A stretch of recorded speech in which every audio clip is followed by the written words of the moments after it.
Before I start, I just want to take a moment to talk about this tragedy that just happened in Washington, D.C. this morning.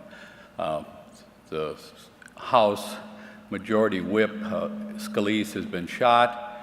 It's reported that 5 others have been shot, many shots fired. This is needless, senseless tragedy that happened. And let's just take a moment and think or pray for those folks that are affected. Okay, every time I've seen this video of Al Chesser several times, and every time I watch it, it just touches me deeply.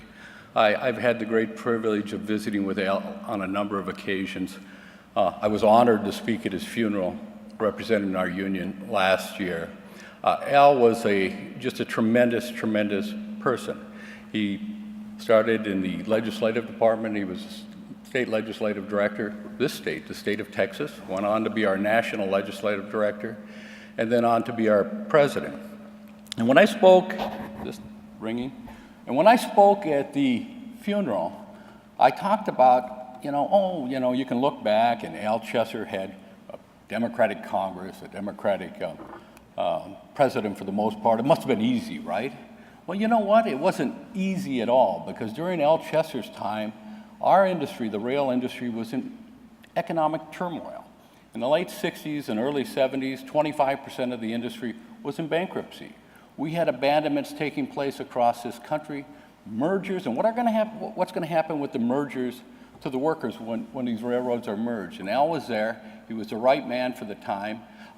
Passenger service, we were losing, the freight industry, the railroad industry, it was a combination freight and passenger, that we're losing $1 billion a year by providing passenger service that the Interstate Commerce Commission required them to provide. That's $10 billion in today's money.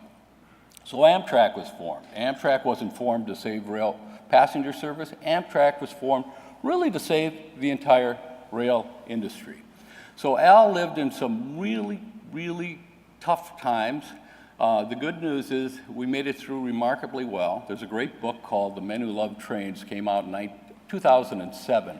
It's a story of the collapse of the Penn Central Railroad, the makeup of Conrail, the sell-off of Conrail.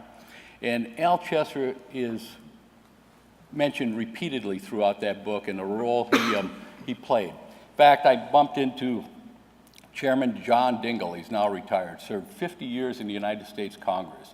He was chairman of the Commerce Committee when all these things were happening, and I mentioned to him, it's about 2 months, right when Congress started, his wife is now the Congresswoman from Michigan, and I mentioned, he said, "You remember Al Chesser?" He said, "Do I remember Al Chesser?"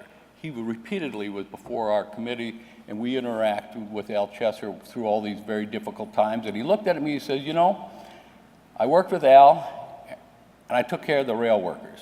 I always took care of the workers. And I said, "Mr. Chairman, absolutely. You always took care of the rail workers." So we've got a foundation. We've got a history that we can all be proud of, and Al Chesser was a very big part of that.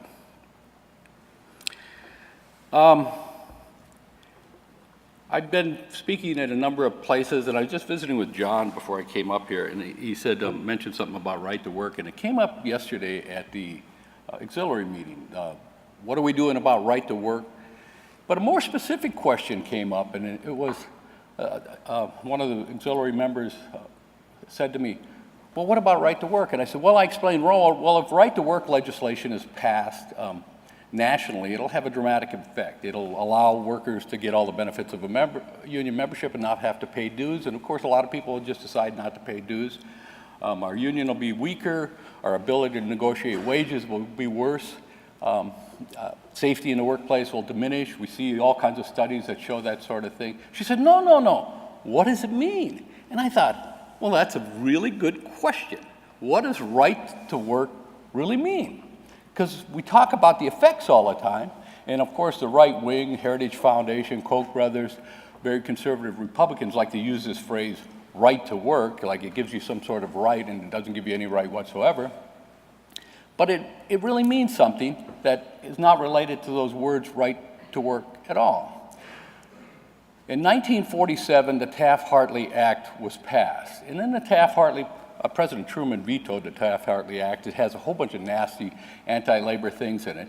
But in 1947, the Taft-Hartley Act passed. And in that act, there's a provision, 14B is the section, that provides for states to prohibit union shop agreements. And that's what we have predominantly in the railroad industry, union shop agreements. That means if you're in the bargaining unit and you're covered by the collective bargaining agreement, you're required to pay union dues, or you don't have to be a member, but you're required to pay something. Well, this act, Taft-Hartley, allowed states to pass laws prohibiting union shop agreements. And that's what we see around the country. And the reason the act was passed and that provision was included, and the reason states do that, of course, is because they want to weaken the labor movement, make it harder for workers to improve their wages, their working conditions, and safety in the workplace. That's the reason behind it. It's been tagged as right to work, and it's a tragedy.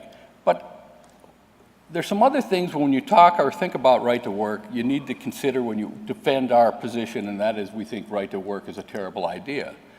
And that is, when you have a union in the workforce, the workers have voted to secure a union, you have to, you have the right of exclusive representation. It's a legal term, exclusive representation. That means the union represents everybody in that bargaining unit, and without exceptions. No one else, you can't represent yourself, the union is your representative. But with the duty of exclusive representation, or with the right of exclusive representation, you have the duty of fair representation. That means you have to represent every worker in the workplace fairly. You have a legal responsibility. So if you have a right to work situation and someone is not paying their dues, they're still entitled to fair representation even though they're what we call a freeloader. So I was thinking about this the other day and I said, well, maybe I should have work on a ballot initiative in my hometown for right to live, right? I want to live in my house without having to pay any taxes. But I want the fire protection, I want the police protection, I want to send my kids to schools, but I want the right to live there without paying any taxes. And that's kind of an analogy I think you can look at when you talk about right to work.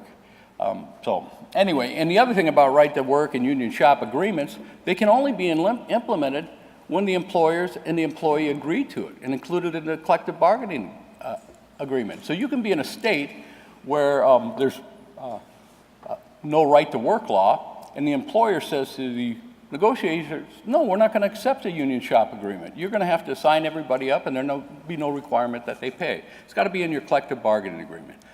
The good news about Taft-Hartley is that it only applied to the National Labor Relations Act.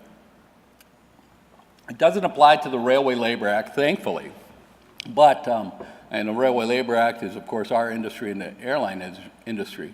But it does, there's bills in Congress. There's one in the House and one in the Senate now. There's the President's press secretary, Scalise, announced at one of the press conferences when asked, he said, does the President Trump support right to work? And he says, yes, President Trump does support right to work. So that's troubling. Greg and I and Eric and lots of labor folks have been working the Hill on this issue of right to work, just making sure that Congress, Republicans in particular, know that this is a deal breaker for us. It's something that is unacceptable. You want to try and take us out, we're against you, and that's the end of the story. We've been told by both House and Senate leaders, Republicans, that there's no pending move to move this legislation. In fact, it's never come up at a caucus meeting. Dean Mitchell, I don't know if he's in the room, but he designed a survey for us that we sent out to our members. And it's an internet survey, and you take this survey, and as you take it, it's about right to work, you get educated on right to work, what it really means and what it really does. It's just a fantastic thing. I'd like to take credit for thinking of that survey idea, but it's Dean Mitchell, who's been such an asset to us, that came up with the idea of educating our members through surveys, not just educating, getting us back information on what our members really think about things. And I had one guy, one of our members actually emailed me back and said, boy, John, I'm glad I took that survey because I thought right to work was a good thing. And after I took the survey, I found out it was a bad thing.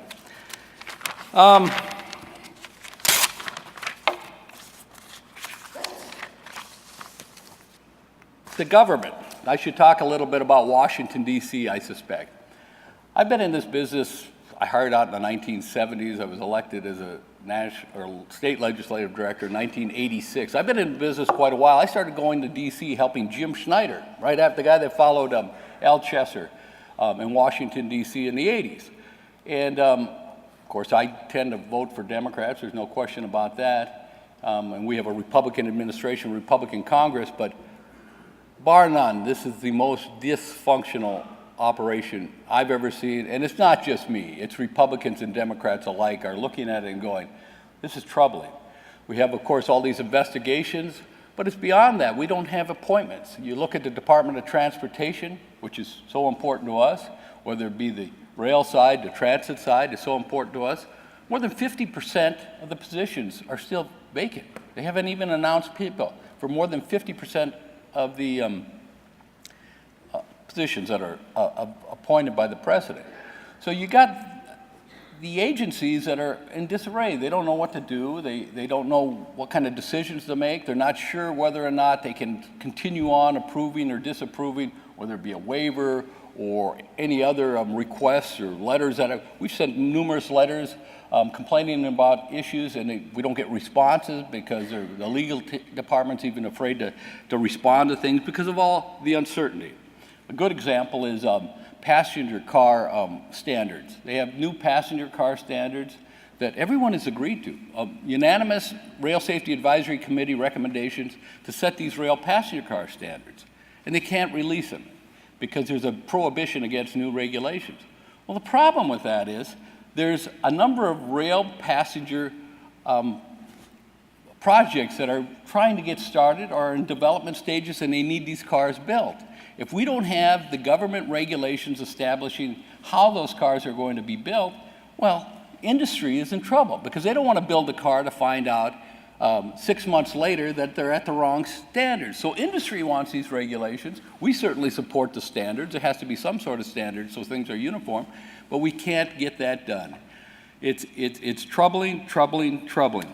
Of course, we are concerned about our crew regulation, our two-person crew regulation. We've worked so hard on. We had an RSAC working group that collapsed. FRA took it back in-house, came out with a proposed rule. We commented on the rule. The railroads then asked for a public hearing. So I testified at the public hearing. There was another comment period for the rule. We commented on the rule again. It got boggled up at the Office of Management and Budget, and this is what happens. You've got the Federal Railroad Administration, the Office of Management and Budget. If you're going to do a rule, it gets kicked back and forth. Larry Mann and I, and I believe Greg as well, went to the Office of Management and Budget, put on presentations on 2 different occasions. We worked with the leadership, including the Secretary of Transportation, and the thing got hung up, and there were some squabbles about it, so it's laying there. It didn't make it to the finish line. So we don't know if the FRA, and they don't know themselves because they don't have an FRA administrator, what's going to happen to that rule. It will either be laid aside or it will be watered down dramatically and put out for a proposed rule, or put out as a final rule, or it will be sent back to the RSAC, Rail Safety Advisory Committee, where we meet and collaboratively attempt to work on these sorts of things. Well, if it goes back to the RSAC, we're talking months. And the product we see under a Trump administration is going to likely to be far worse than what we saw under an Obama administration. If it's set aside, that means all the state laws are in play. They continue on. If it's passed in really weakened state, it preempts all the state laws. So the state of California, the state of Wisconsin, more moderate regulations in West Virginia and Arizona would all stay in place. And one of the biggest trouble our state directors had across this country trying to pass state laws on two-person crews is that the rail lobbyists would say, we don't need to do this because there's a pending regulation. The federal government's going to make this uniform. It's a pending regulation. So if it gets set aside, probably be far superior than a really, really weak regulation that nullifies the state laws. But that's the predicament that we're in. Elections have consequences, there's no question about it. We did endorse Secretary Clinton. We did it for a number of good reasons, and this crew regulation was one of the significant ones in why we did that. Speaking of crew thing, is Jason Doring in the room, or is he out at the PAC table? Well, Jason Doring is a remarkable young man from Nevada. He's been stationed at the PAC table. Not only has he been stationed at the PAC table all day long, going into his third day now. I was walking down the hallway yesterday, and I saw his lovely wife, Nicole, with a PAC form and a T-shirt, talking to one of our members. She was going from member to member, his wife, signing up people for our PAC. Now that's remarkable, and my lovely bride, Kathy, is in the back of the room, and I wanted to send Kathy along with her to get some lessons on how quite to do this, but Nicole did a wonderful job. But the reason I'm bringing up Jason, aside from doing that, is Jason's a part-time director, works on the railroad, and Nevada passed a two-person crew law just 3 weeks ago, and they sent it to the governor. Passed both houses of the legislature, and the governor vetoed it. And if you read the governor's veto, it could have been arguments clipped out of the AAR website on why he vetoed it. I'm vetoing this because the UP and the BNSF doesn't like it. Oh, really? Is that right? Do you care anything about the safety of the people in the state of Nevada? Well, that wasn't mentioned. Do you care anything about block crossings? Well, that wasn't mentioned. All he talked about was, this is a collective bargaining agreement, and the UP and the BNSF doesn't like it, so I'm vetoing the bill. And there's no hope of overriding that veto. There's not enough votes in the legislature. But Jason put out a good statement saying, you know, the people that voted for this are the people we're going to support in the next election. And we're not going to support anybody running for governor of the state of Nevada that doesn't support this, because this is a deal breaker. Like I said, a deal breaker for us. There are deal breakers on a lot of things. But I just want to recognize Jason for, is that him back there? Bright light, Jason, let's give him one up for Jason.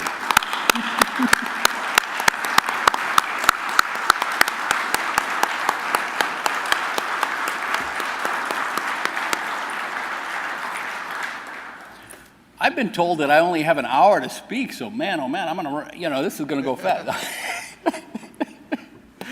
I want to talk a little bit about transportation, transportation funding. We got a president of the United States. The president of the United States, all during the campaign, I'm gonna rebuild America's roads. I'm gonna rebuild America's highways. I'm gonna rebuild America's rail lines. I like high-speed rail. I'm gonna spend $1 trillion. $1 trillion. It's a million millions? No, it's a million billion. No, it's a million millions. Somebody correct me on that. Million millions, right? That's correct. Okay. A lot of money. Even in Washington, D.C., $1 trillion is like, that's real money. Big money, big money. So he gets elected and starts talking about this infrastructure plan. We've got it together. It'll be out in a couple of weeks, this, that, and the other. Okay, and weeks and weeks and weeks and weeks and weeks go by. All of a sudden, they start talking, well, the $1 trillion is going to go something like this. It's going to be $200 billion. And then we're going to get the magic of the marketplace, the private sector, to come up with the other $800 billion. And it's not going to be in 2017, It's going to be over 10 years. So instead of $1 trillion right out of the chute, we all of a sudden got $200 million over 10 years. Then he keeps talking about, well, this private sector, the magic of the marketplace and this private sector. We hear it all the time when they try and take over, whether on our transit, our bus stuff, our Amtrak, things of that nature. And we're not opposed to the private sector. Shoot, most of our members work for private freight railroads. We have good relationships with all those. But he wants to do this public-private partnerships. They call them 3 Ps, public-private partnerships. I want you to keep this in mind whenever you think of 3 Ps, public-private partnerships, because it sounds okay. It's sort of like right to work. What the heck, it sounds all right. But whenever they do this, what they do is they publicize the costs and they privatize the profits. Publicize the costs and privatize the profits. That's the whole scheme. And there's lots of hedge funds and different things want to get in on this. They want to take over highways, they want to take over bridges, rail lines, whatever the case may be. And they do it, and I was on a panel, a T&I panel up in New York City where we had hedge fund members on the panel, Transportation and Infrastructure, it's a House committee in New York City. And one of the hedge fund guys said, well, of course, you know, when we do this, we have to have a rate of return of 10% or more. Of course. Who's going to take their 401k and invest it in some sort of company that's not going to give them a return? So these private companies will do this, but instead of, and we'll end up paying for most of the upfront costs, but instead of the cost of the project being X, the cost of the project has got to be X plus 10% or more. And most of these things are toll roads. It's the most efficient. I drove up to a retirees meeting in Connecticut, just north of my house in DC, and I stopped for 3 toll roads each way, and I only went, it was like an hour drive. I had to stop 3 times each way, and I'm going, what the heck is this?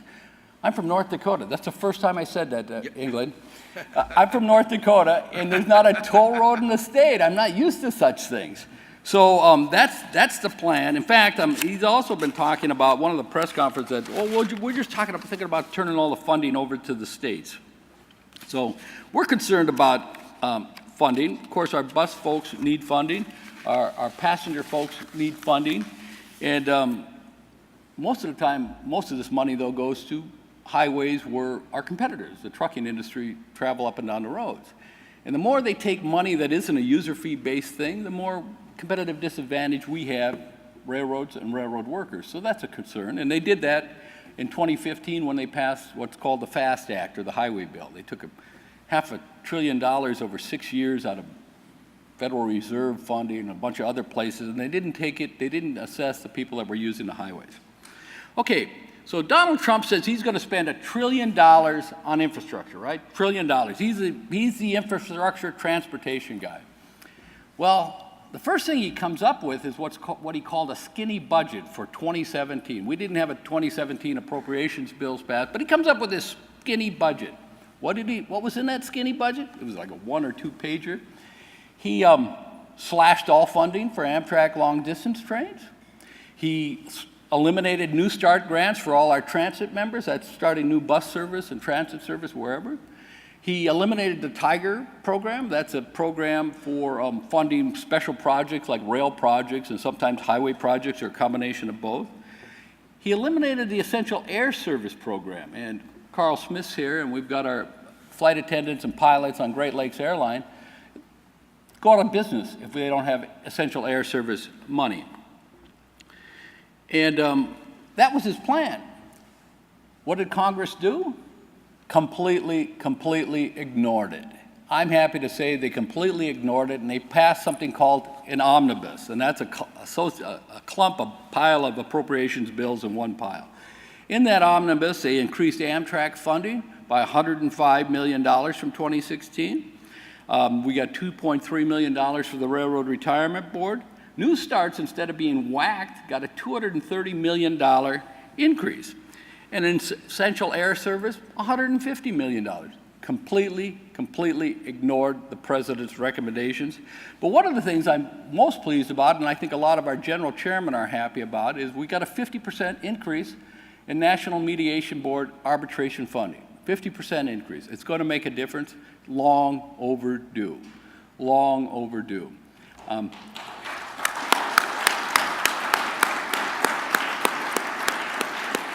We have a record backlog of more than 7,000 cases pending in the National Mediation Board. Harry Hoaglander, former chairman of the board, member of the National Mediation Board, was here yesterday talking to our general chairman. And what startled me, and what I knew some of it was happening, but several of our general chairmen, they're paying for their own arbitration, something called party pay arbitration. You shouldn't have to pay for your party pay arbitration. The federal government has an obligation to us to pay for our arbitration. And there's a good reason for that. Because if you go anywhere else in America, labor movements, the government doesn't pay for arbitration. It's party pay arbitration, any place but for rail workers. You say, wow, that's a pretty good deal. Well, it's a pretty good deal for a pretty good reason. In 1934, the Rail Labor Act was amended. Prior to that, there was all kinds of strikes and lockouts and disruptions of commerce, and the government said, enough is enough. Enough is enough. We have to do something. We have to stop all these disruptions in commerce. So they amended the Railway Labor Act to stop it, essentially prohibit us by law from striking. Back then, you could fix your problem at the end of the day or in the middle of the day. It was a great system, right? Other than it caused a lot of problems and things. Well, what they did in 1934 was they established what they call a major and a minor dispute. Is Kevin in the room? Our general counsel, he's not in the room, but the president's here. The president makes the call, whether or not in conjunction with the legal counsel, but Mr. Wisniewski, how many of these things are actually major disputes when we got an issue? Less than 0.5%. It's the way the law is written and the way it's played out, it's almost impossible. And you can only strike over a major dispute, not a minor dispute. The minor dispute has to go to arbitration. So of course, we didn't like the idea. When I say we, our predecessors, rail labor, we think this is a terrible idea. We can't strike. You're taking away our right to strike. Well, the grand bargain in all of this was that the government would pay for the arbitration. The government's going to say, you got to take all this stuff to arbitration, but we're going to pay for it because we know we're taking away your rights and your freedoms to do what's right in the collective bargaining arena. So that was the deal, 1934. That was the deal. Guess what? We kept our end of the deal. We kept our end of the bargain. We're the ones that have not been walking off our jobs whenever there's a dispute. We abide by the law. But the government hasn't been keeping up with their side of the bargain. They have not been abiding by the law. Is Andrea Wohleber in the room? Well, Andrea Wohleber, she's out here. She was out last night, and I was hoping she'd be here this morning, but she works for the Transportation Trades Department of the AFL-CIO. And she's the one that worked with us on this issue and helped us as far as putting together some of our documents and going from office to office. And Greg and I and Eric and Andrea. But Andrea Wohleber, if you see her, she's going to talk to the bus people at 10:45. She's a wonderful young woman, and she's very talented. And I did a great deal of the credit goes to Andrea as well. How's my time? Oh, I'm just getting warmed up. About 15 minutes, 14 minutes. Trust me, I'll tell you.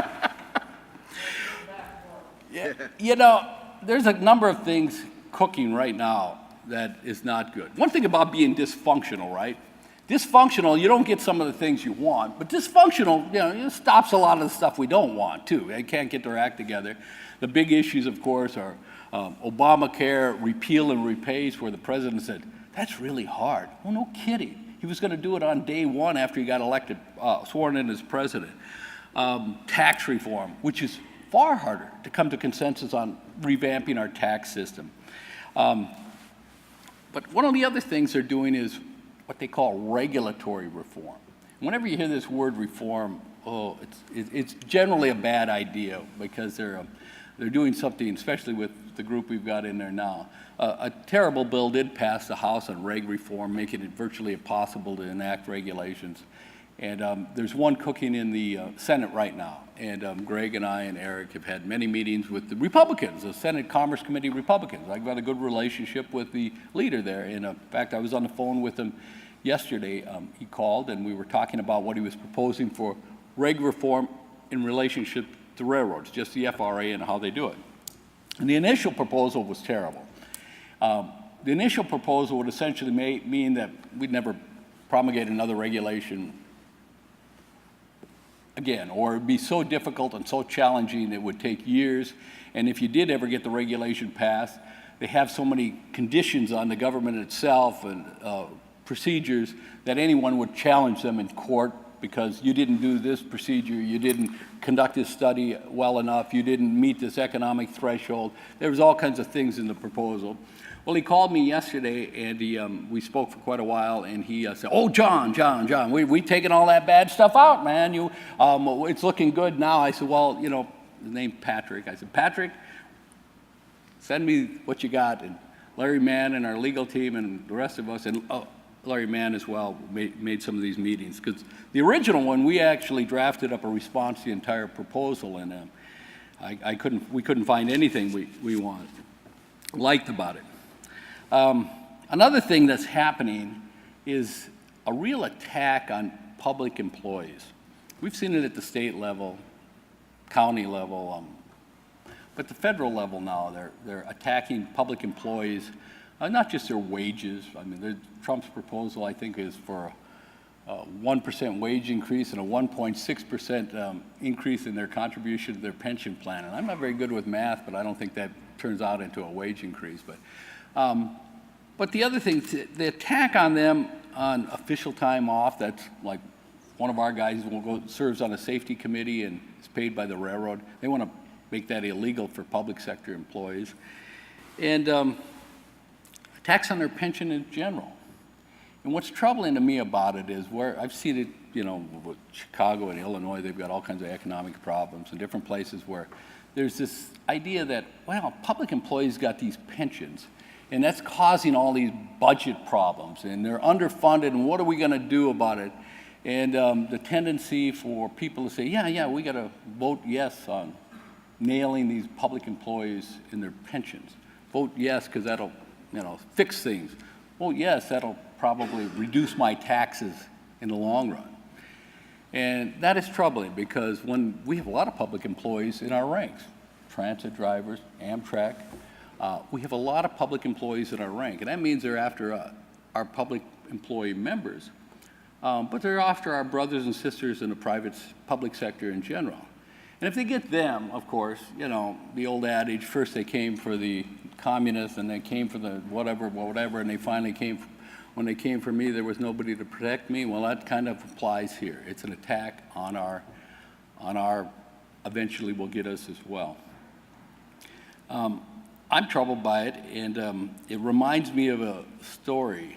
Before I say that, workers without defined benefit pension plan. One of the problems is when they hear about these unionized workers having these higher wages or defined benefit pension plan, too often they react and say, well, that's not right. You should whack their wages or their pensions. Instead of saying, well, I wish I could join a union or form a union and get the same thing. They're looking at it from the wrong side of the spectrum. My wife says she can't hear me. Wrong side of the spectrum. They should be asking for the same thing that unionized workers have instead of taking this path that you shouldn't have it as well. And it reminds me of this Russian farmer. This Russian farmer is out plowing with his one bottom plow and his ox, and he's going down the field, and as he's plowing along, this genie lamp comes up. He picks it up and he's cleaning it up, poof, the genie comes out. And the genie looks at him and says, your wish is my command. And the farmer says, my neighbor has got a beautiful goat. My neighbor's goat delivers 2 kids every year, and he gets milk from this goat all year long. My neighbor has got the most wonderful goat. And the genie says, your wish is my command. And he says, I want you to kill my neighbor's goat. And that's kind of what I think about when I think about somebody being jealous about the wages and benefits we have, being jealous about them, instead of trying to say, let's try and improve my workplace, take after someone else's. On the way out here, I was at the D.C. airport and saw an old friend, Governor Neil Abercrombie of Hawaii. And he was served in the Congress for many years, and that's where I got to know him when he was in the Congress. And he served as governor for one term. And I sat down next to Neil. And I told him that I was coming out to this meeting, and he's just a tremendous labor supporter. And I've used his name as an example for years. Here's a guy from Hawaii, a great supporter of Amtrak. A guy from Hawaii supports Amtrak, and he was a tremendous supporter of Amtrak. But I said, what should I say to the members out there when I go out to this meeting? And he says, tell them this one important thing. And this one important thing is, you need to meet with your congressman. You need, personally, everyone here needs to meet with their congressman and interact with their congressman. Well, that's a little bit easier said than done, but it can be done. It can be done that everyone in this room can meet personally with their congressman. You put in a request, or you go to a town hall meeting, or you go wherever he's going to be. Oftentimes it's published in the paper. And you go and meet with this congressman, and you don't have to spill all kinds of issues on him. You tell him you're a rail worker, we're unionized, we're concerned about issues, and I want to let you know that I'm in your district, and there's a lot of guys or gals just like me in your district. I got Steve Simpson. Steve Simpson, third row back. Steve, wave your hand. Steve Simpson calls me one day, general chairman in Texas. The name of the town, again, Tyler, right? Tyler, Texas, northeast of here or northwest of here, 300 miles. Tyler, Texas. He calls me one day, he says, you know, John, I was going to the office, and I saw this sign where Louis Gohmart's office is right near mine. Should I go talk to him about the crew bill? I said, absolutely, go talk to him. And Louis Gohmart, I don't know, if there was a contest on the most conservative member of Congress, he would certainly be in the running. He's a very, very Freedom Caucus, very conservative member of Congress, and he's very eloquent. He's on the House floor many times. You can watch him on C-SPAN. But so I sent Steve some of the talking points and whatnot for the crew bill. Steve goes over there, and I should let him tell the story. He goes over there, has like a more than an hour conversation with him. And then he complains about the National Mediation Board, too, a bit to Louis, and non-funding. Louis Gohmart signs on as a co-sponsor of a bill within days. Steve Simpson decided that he was going to go talk to his congressman, and that's why he's on the bill. And I think everyone in this room would be amazed at how effective you can be by just saying, wait a minute, I'm not going to wait for somebody else. I'm going to go talk to my congressman. I'm going to talk to my congressman. I may not have voted for him. I would guess perhaps Steve didn't vote for Louis. I don't know. But that doesn't matter. He's your congressman. So let's hear it. Give it up for Steve Simpson. Give me the... About 4 minutes. Yeah, I'm doing good. I'll wrap it up. He says I only have 45 minutes left. Could you pop up the slides for me, please? Or I've got them here, right? Okay. I just want to show you. These are the latest slides we have. And this is lobbying expenditures. You got the red railroads on the, it'd be your left, and you've got both SMART, TD, and the BLT on the right. So that's what the railroads spend on lobbying compared to what we spend on lobbying in Washington, D.C. Does it look a little bit lopsided? Just a little bit? Larry Mann, he's not here, but he did some research, and at one time, and in addition to all the big railroads having, and the short lines having a big entity and numerous staff, they have like 146 contract lobbyists. Most of these guys are paid like 10 grand a month to be a contract lobbyist times 146 or whatever the case was. Okay, now we're looking at PAC contributions. We used to raise more PAC contributions than the railroads. But this is where the railroads are compared to our union and the BLE combined. And I combined those two unions because I thought it'd be fair. I combined all the railroads. Now we have a lot of assistance on the sheet metal side of our union. They have a very good PAC as well. But this is just the TD side and the BLET. And the problem is with our PAC contributions is they're not going up. In fact, they're going down. In the last 5 years, our PAC contributions are 20% less, gone down. We have about 30% of our members that contribute to PAC, and 70% that don't contribute to PAC. That's a pretty big problem. And the number one reason, when I find out somebody that doesn't contribute to PAC, the number one reason, nobody's asked them. No one has sat down and asked them. We can put it in a publication. That doesn't do it. So I've got a request for everyone here. Not only is my expectation that everyone that comes to the conference be at least $1 a day, and we've got the sign-ups out there.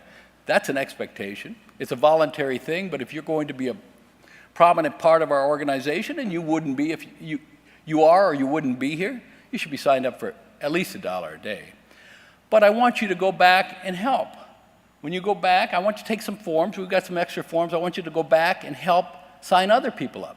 Especially what we need you to do is sign up the leaders in your local. When the leaders in the local sign up, the president, the LR, the local chairman, secretary, treasurer sign up, the members sign up. When the leaders of the local don't contribute to PAC, you're not going to get the members. They're not going to sign up. I don't know, there's one here. This is corporate PAC contributions compared to labor contributions. See what happened since 1980 to 2012, that's the latest numbers? Pretty out of whack. They're beating our tails. And what do we do with the PAC money? I don't like it. I think the system is bad, but we buy access. We help people that we think are going to be good folks, but a lot of times we're buying access. In order to meet with Senator X, come to his lunch, come to his reception. I didn't make up the rules, I don't like the rules, but that's the game. And if we want to be successful in protecting our members, we got to play the game. I know there's a lot of very good PAC contributors in this room, but we've got a few looking at me right now, or maybe they're looking down, that aren't contributing at all. The PAC table's right around the corner. Jason is out there, maybe even his lovely wife Nicole helping sign people up. We're going to give away a beautiful grip, a red ox grip, a railroad grip. We're going to do that at lunch today. But it's not for the grip. It's not for anything like that. It's because you need to do this to help our organization. We need your help. Our members need your help. And UTU PAC is one way in which you can make a significant way to help us. With that, I think my time has expired. But you know, I was just getting warmed up. You did great. Thank you, John. All right, thank you. Good job, man.